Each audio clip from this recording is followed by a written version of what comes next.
Okay, everybody, so here we go.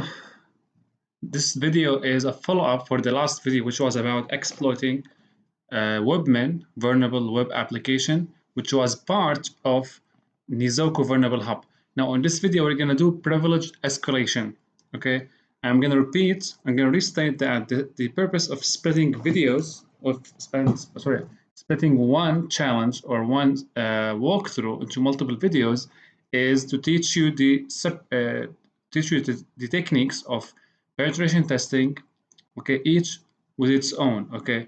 So you harvest and you amass the benefits of the challenge, okay, at the same time, and you save time, sorry. So you save time and you harvest the benefits at the same time. So now, after we have exploited the webmin web application and we got limited shell, our mission now is to demonstrate that we can root the machine, okay. So right now, if we issue ID command, we can see that we are the user Nezuko over here. Okay, so now I need to spawn a PTY shell so that we can work more clear. Okay, all right, so ID, who am I? So we are Nezuko. Okay, and as you can see, the Nezuko user seems to be limited user in privilege. So what we're going to do now is the first phase of Linux privilege escalation is you need to find whether there is a file on the system, program, binary, whatever, with misconfigured permissions. Okay, and the first thing to think about is a binary or a file that has the SUID bit set, which means it can run under root permissions. Okay, so to do that, we're gonna use the find command for this. Okay, so under the we search all directories and the type is file. The permission is u equal s. Okay, so let's search, and I am sure that we're not gonna find anything meaningful, guys. But I'm teaching you how to approach the method of Linux privilege escalation using using let's say methodological way. Okay, so now we're gonna try to see the content of sensitive files. The first sensitive file to look over is etc password. So cat etc.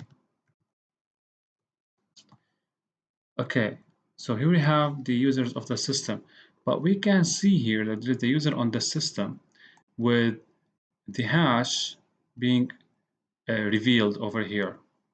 So this is a misconfigured file, and it's clear that you're gonna grab the username, grab the hash, and crack it. And in order to do that, you will use John the Ripper to crack the hash. So I use that and I cracked the password. I will show you how I did this. So on a separate terminal, you run John and you specify the file that contains the hash. So I saved the hash and the username inside a file on my desktop in this way. And be sure to grab the user and the hash. Don't only grab the hash because it's gonna give you an error, okay? So grab the username and grab the hash until the end of the value. And close that, run John hash txt, take some time, crack the password cracked, copy that password, and then your next step is to elevate your privilege to the next user, which is Zenitsu. Okay, so Zenitsu. Password. So now we are Zenitsu. So let's see if Zenitsu is within the sudoers group. So cat etc sudoers. So as we can see, Zenitsu is not privileged user because Zenitsu or any file that's owned by Zenitsu cannot be run under elevated privilege, which is sudo. Okay. Now, the next step is let's see what we have inside this user directory. So we go to home. So we navigate to Zenitsu directory. And here we have text file, and then we have a directory here to Nezuko. Actually, guys, this vulnerable machine is all about guessing. When you step to the privilege escalation, the only meaningful thing is that you enumerate. Okay, so you need to enumerate. Don't be over concerned, and don't be overhyped with the idea of guessing the password. The password is within the etc password. It's somewhere else. There is a file over here that links to another file, which sends us to another place. In penetration testing real world, you are not gonna encounter these what we are doing right now, except the enumeration. So be sure to understand the concept. So let's see to the directory itself. So we have an sh file, send message to Nezuko. Okay, it's clear that the creator of the machine, okay, wanted us to find this directory and then end up with this script over here. So it's clear that our step to get root access is to manipulate this script. And I mean, conceptually, in order to manipulate a binary or a file in the system and get that file to act in a way that was not meant to do, all you're gonna do is to enumerate the permissions. So as you can see here, the file is owned by Zenotto and can be run under root as well, okay, and can be edited. So I can write to the file whatever I want, as you can see, with the username Zenotsu, which is part of root, which means that if I can insert some malicious code inside this script, okay, I will be able to run this script under root, okay. But how to run this? Let's test if we can run this before. So we grab this. I hate that. Okay.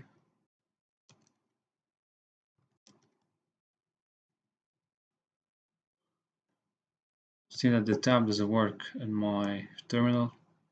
We're gonna just do that. So again, permission denied. I cannot run this. But as you can see, the hint here is the file is misconfigured, or the permissions of this script is misconfigured because you see there we can edit this file or we have write access to this file. So what we're gonna do is insert malicious let's say payload into this file. How to do that? You have numerous ways to insert malicious code. You can just insert, netcut that connects back to a listener. You can insert bash script. But the way I did that, or the way you might do it, is using Metasploit for this. Okay, so I have the file over here. Let's explore the content of the file again. So as you can see, there is the main line, okay, which sends a message to Nezuko over here, okay, and then these lines have been added by me, okay. This line over here, this is the payload that connects, actually it's bash payload that connects back to my machine over here, okay. So you can find these payloads in Pentest Monkey. You grab a bash script, okay, and you just change the IP and the port, okay. So here put the IP address of your local machine or the machine that you are testing from, and here you put the port that you are listening on. So let's grab new terminal and listen on that port 4434, and then because we cannot run the tool using the current user, most probably the tool will run on its own periodically, or it's scheduled to run after like 3 or 4 minutes. So if you wait a bit, the tool will run and the payload will connect back to our listener over here. Regularly, if you want to inspect the scheduled tasks, you're gonna cron tab what says that there is no cron tab for the current user. Okay, so if you want to see the scheduled task for the root account, we can type cron tab -u root, but we will not be able to do that because we are not privileged to run this command. So most probably this tool is scheduled to run under the privilege of root user. Okay, so let's wait a bit, or if you wait a bit, you will get root, or you will get the connection back with root access. So I will show you here. Let me close that. I don't need this anymore. And this, we will not need this.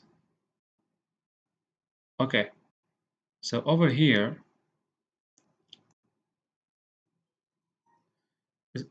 as you can see, after I run the listener, I got the connection back from the vulnerable machine, as you can see. So all you have to do is to wait a bit to receive the connection back.